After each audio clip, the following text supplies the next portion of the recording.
Il y a 16 ans, la vie des parents burundais était bien différente. Face à eux, l'avenir incertain des enfants. Comme dans toute lutte pour la vie, chaque jour exigeait des choix, des sacrifices, une vigilance permanente. Les parents avançaient armés d'un seul instinct, protéger les enfants. Les enfants grandissaient dans un environnement fragile. Puis, une autre force est entrée en scène.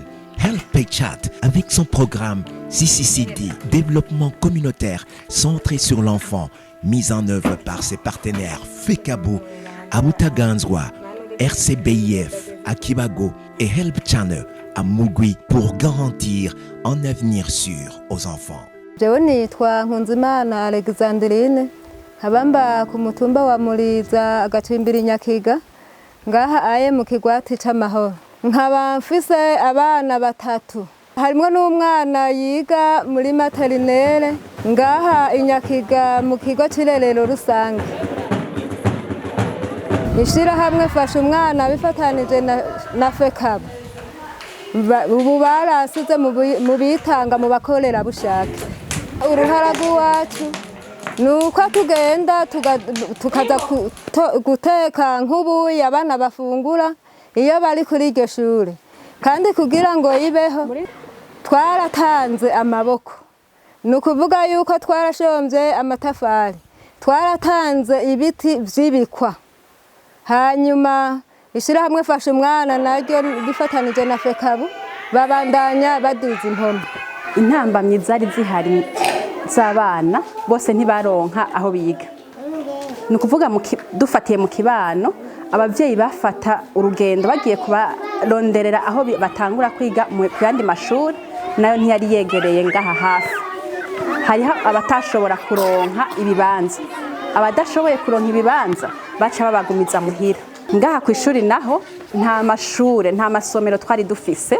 N'ubumenyi mu bana maha mu kibani wacu ncari kirenga, ariko mu nyuma nkuko hariho umugambi wa leta yuko ishuri ryose riteza kuba rifise ishuri ry'ibanze, twaragize iye ngaho turaraba umunyagihugu ngaha hafi nyene aradutiza inzu, adutije inzu turashiramwo abana ko wari umwaka wa mbere, ariko kubera iyo nzu yari y'umuntu mu marane yitwatse turabona ingene twifata. Hanyuma za tubona rero ishengero FECAB riri kumwe n'ishirahamwe Fasha Umwana Help Chat, baraje batubaza ahantu ingene vyifashe, turabereka iyo nzu irimwo abo bana, barana yuko hari kibazo. Ataraja kw'ishure yararira, yarinyegeza abonye abantu, ntiyaja gukina mu bandi, ariko ubu vyose arabishoboye. Arinumira, aratwenga, araja mu bandi agakina, ubu mbere ntagishaka nuko ndamuheka no mu mugongo. Kubisanzwe abana bafise ahantu bigira hameze neza, hasa neza, bicara neza, bafatwa neza, badasonza, ubumenyi buca butera bwiyongera. Lorsque l'on sait où regarder, il est possible de comprendre comment naissent les forces qui transforment une communauté. Ce que l'on observe ici n'est pas un simple regroupement de parents. C'est un système de solidarité, patiemment construit, transmis, renforcé. Les self-help groups. Les familles s'organisent, épargnent, investissent et décident ensemble. Ces groupes reposent sur des principes simples et durables.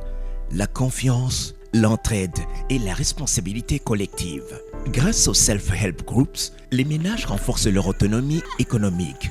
Les parents développent des activités génératrices de revenus, anticipent les crises et sécurisent les besoins essentiels de leurs enfants. La cohésion sociale se renforce.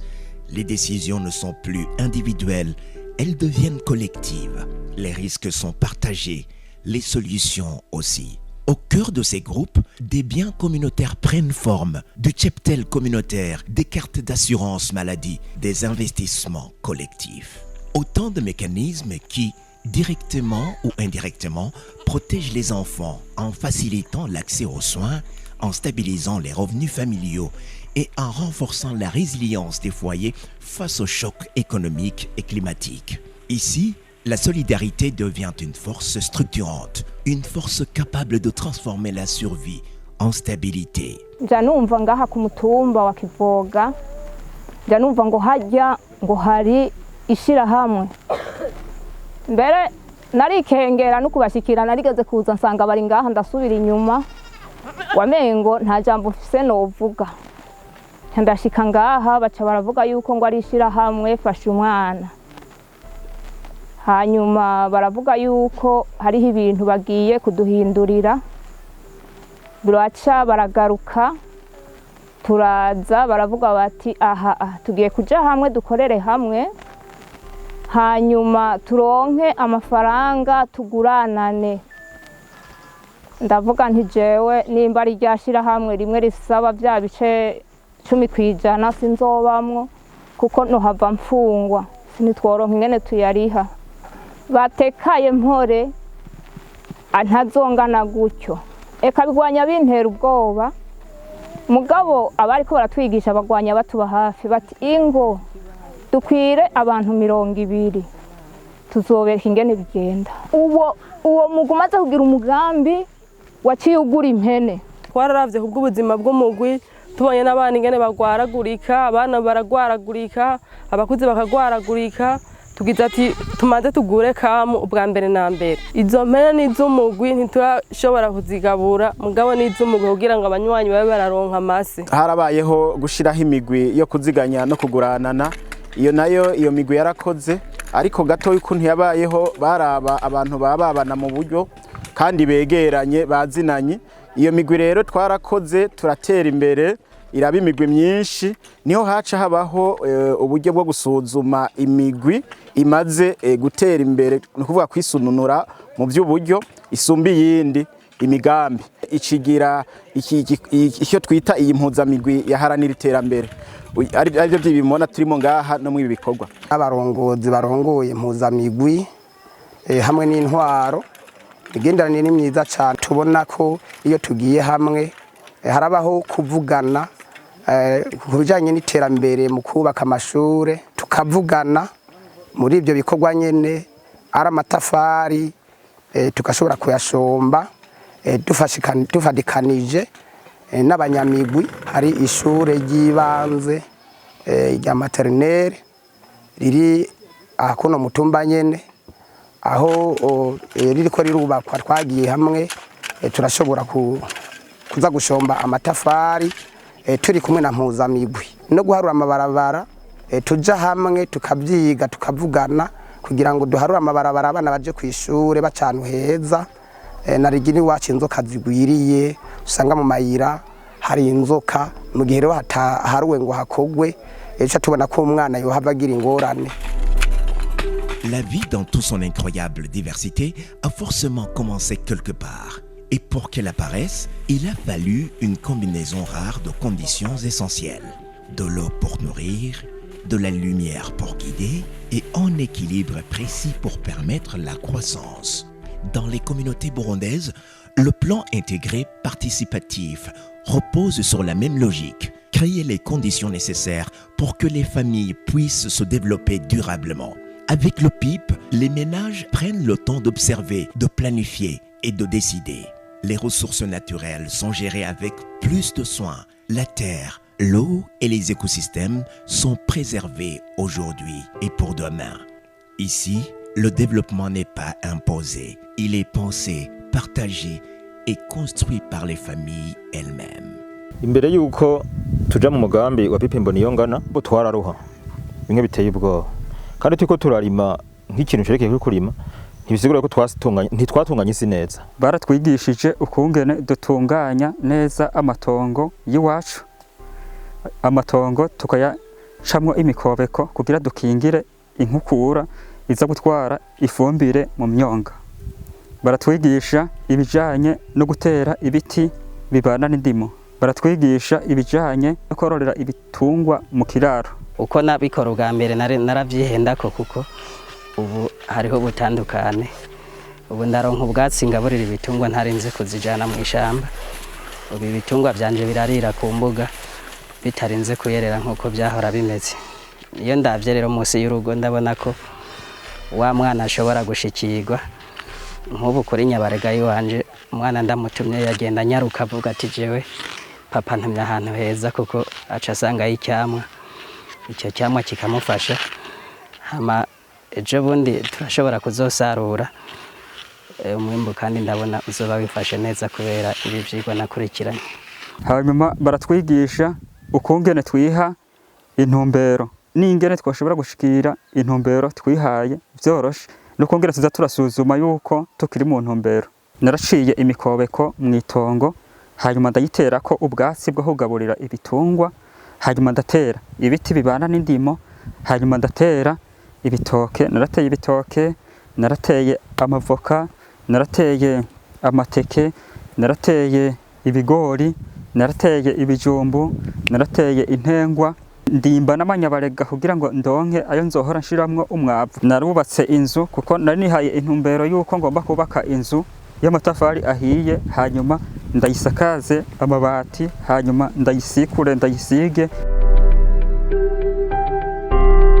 L'histoire de la vie n'est pas le fruit du hasard. Elle obéit à des règles fondamentales. La première d'entre elles est simple. L'être vivant capable de s'adapter prévaut toujours. Dans les familles, cette règle s'applique aussi. Renforcer les compétences parentales, c'est reconnaître cette unicité, c'est comprendre les besoins physiques, émotionnels et éducatifs propres à chaque enfant. Avec l'approche parenting, les relations familiales se transforment. La communication remplace la peur, l'écoute prend la place de la violence. Les pratiques éducatives évoluent, les violences domestiques reculent, la sécurité affective des enfants se renforce. Les parents s'engagent davantage, ils suivent le parcours scolaire, ils accompagnent le développement social de leurs enfants. Parce que lorsque les parents évoluent, les enfants peuvent à leur tour déployer pleinement leur potentiel. Imbere ntaraja mu mugambi byari bimeze nabi kuko nataha mu ijoro n'abana sinamenye ngene baryamye mugabo ubu maze kuja mu mugambi ndabona ko ubu bimeze neza ndamenye n'umwana yaraye gushika ubu n'ingeso zimwe zimwe nazihevye kuko naho nasesagura utuntu mu muryango ngiye nko kunywa nkasesagura amafaranga. Harabaye inyigisho twigishijwe yuko umuntu ashobora kugenda ukuna kuriya mpeho nyoye nashika nkubita umugore n'abana nashika ndabakubita arazi umuntu yanyoye nashika nkubitana muhira nkakubita umugore n'abana mugabo ubuye kwa twagiye mu ndero kivyeyi batwigishije ati rero ubuye imeze neza nta ngwe ni mubone sawa maze kwinjira mu umwe mwasi mubi wo kuboregwa n'abana ntibiga bose umwe yamara imyaka 10 atize mugabo ubuye abana bariga neza n'ubu mbere ko mugambi waje hari n'akantu natanguje imishure yafashe umwana ndamufisemo ariga ataraja mu ndero kivyeyi je haje mbere sinahunira yararagwana n'umugore saa 9 z'ijoro navyuka kubanguranya saa 8 z'ijoro navyuka kubanguranya mugabo amaze kuja mu ndero kivyeyi kweri ari cyahindutse abo asigata amasaha ayo ari hafi ubu ntibagishwana cyane umudamu wiwe. N'umugwi mwiza ni nk'akaryo keza ko aho umuntu wese ashikiriza iciyumviro hanyuma kumbizwa amatungurana n'intuze n'ubumenyi bivaye n'ico umuntu azi akacigisha uwundi cyunda atazi akumva abandi bageze tugashingiranira n'intahe ivyo turiko turagira turabaho. Hari abantu benshi uza wumva baguma batubaza ngo none ngo natwe tuzoshija mu migwindero kivyeyi ryari bisigura ko hari ikintu babonye cobagira kirushirije ku mu karere bivaye n'ababaye baribanziza bakashika muri iyo migwindero kivyeyi. Turiko turafata ivyigwa turafata nk'umwanya wo gushingiranira intahe hamwe usanga hari umugabo n'umugore hamwe umugore ashobora gushingira intahe umugabo ati je ndabona ibintu muhirugo byarahindutse n'umugabo kandi akavyemza ati ni sawa. Umugabo wanje yahora agenda mu kaboregwe akanwa kaboregwa atashe yashika ankubita ngiye mu yondero kivyeyi ibintu byaciye bihinduka kubera yumvise inyigisho asanze icombo hanze yasha acindiza ati umufasha w'uwanje mu muryango barashobora kwimbura wimbuye nk'irumbesi nk'imwe imwe akakubitira mu isoko akaza kuboregwa kubera atazi akamaro k'umwana mugabo kubera ubo aza akamaro k'umwana yagiye kuvyiga ubo ravuga ati mufasoni shora isorori imwe zibiri nazo uzisigaze niz'umuryango. La vie ne progresse pas seule, elle progresse aussi en apprenant, comprendre ce qui fonctionne, identifier ce qui peut être amélioré, s'adapter pour durer. C'est dans cet esprit que Help a Child et ses partenaires agissent. Valoriser les progrès réalisés tout en tirant des enseignements clés pour améliorer continuellement son intervention.